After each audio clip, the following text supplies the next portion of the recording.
Imagine owning your dream home only to be told you can't paint it the color you like. Or you get a surprise bill called a special assessment and you have a month to pay it off. Or dealing with neighbors that you don't really like, but the value of your property directly depends on them. Those productive discussions. You just let Just the resign board finish and first. go from here. Egan, please. This was the most recent HOA board meeting I had the pleasure of attending recently.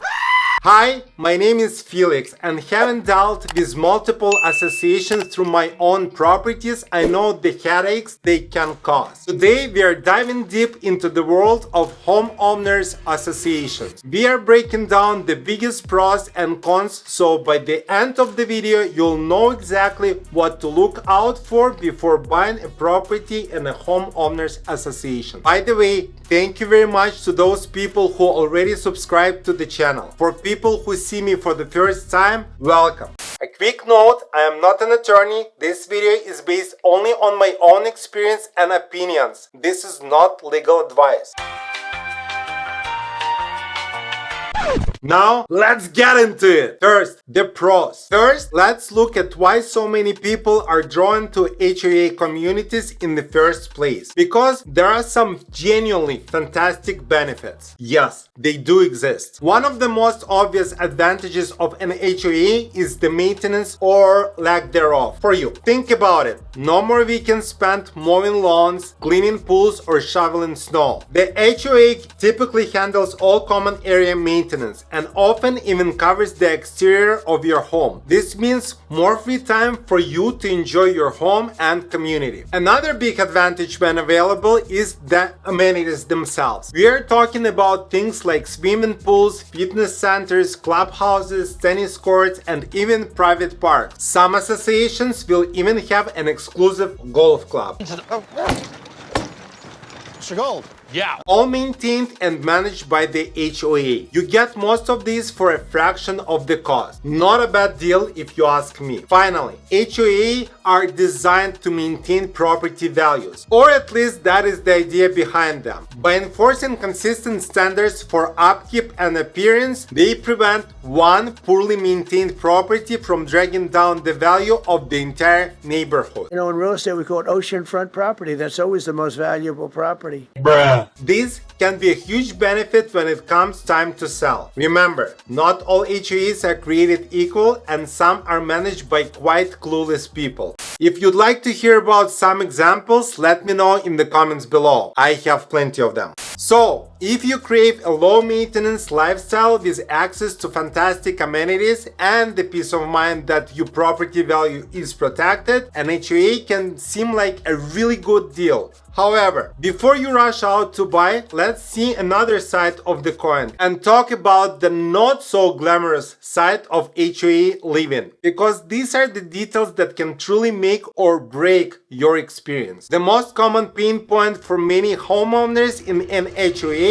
is the fees. These aren't a one-time thing. They're recurring, often monthly, and they can increase over time. Mexico.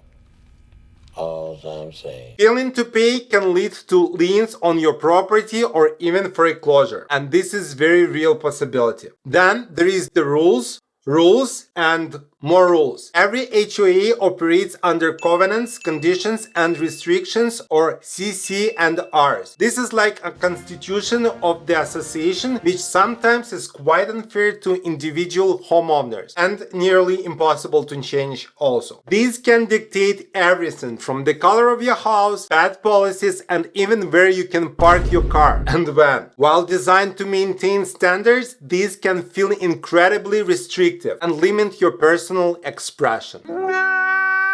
Whatever it is. Finally, and that is probably not the most obvious one, there is the potential for a conflict. Nothing, just an incident. Whether it is disagreements with neighbors, disputes with HOA board, or concerns about how funds are being managed, navigating HOA policies can be frustrating and stressful. Take it up with the Prime Minister. Take it up with the House of fucking Commons, or take it up the arse. So, while the promise of a pristine, amenity-rich community is appealing, the reality can often involve significant monthly fees, strict regulations that limit your freedom, and the potential for bureaucratic headaches.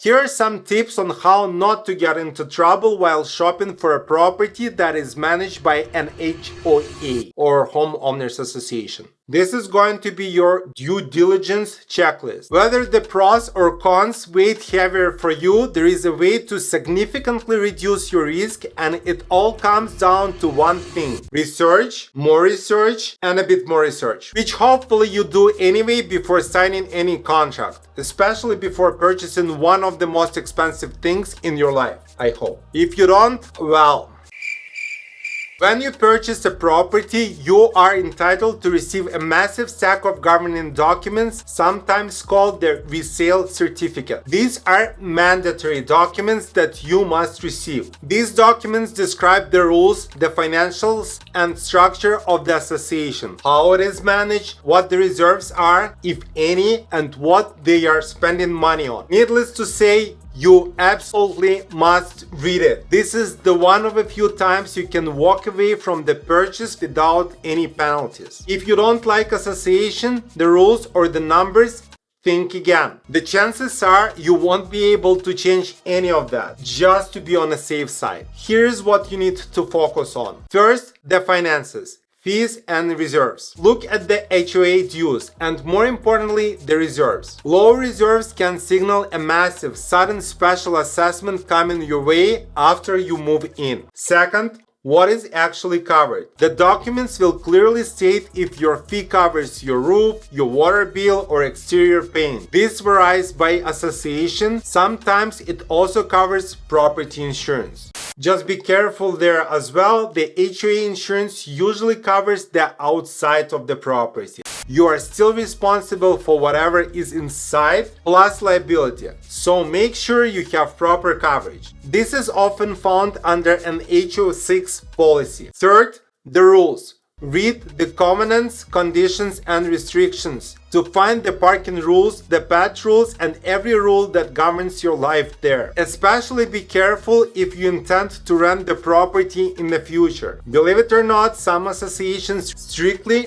prohibit renting properties. Remember this: once you purchase that property, you are at the mercy of the board and the association rules. Do not rely on assumptions or conversations. The official documents are the only thing that matters. You may try to talk to some potential neighbors to see what they think about the association, but absolutely use your real estate agent to help you get and interpret these vital documents. Ultimately, buying a property in HOA requires careful consideration, as any real estate purchase should. You're trading some personal freedom and recurring fees for convenience, amenities, and maintained property values. But the overall picture is that you're not just buying the quality of the property itself, you're also buying the quality of the association, its board, and the way it's been managed. Once again, do your due diligence and read those documents before signing them. Stay away from bad associations and don't keep bad board members in your head. I'll see you in the next one. Bye.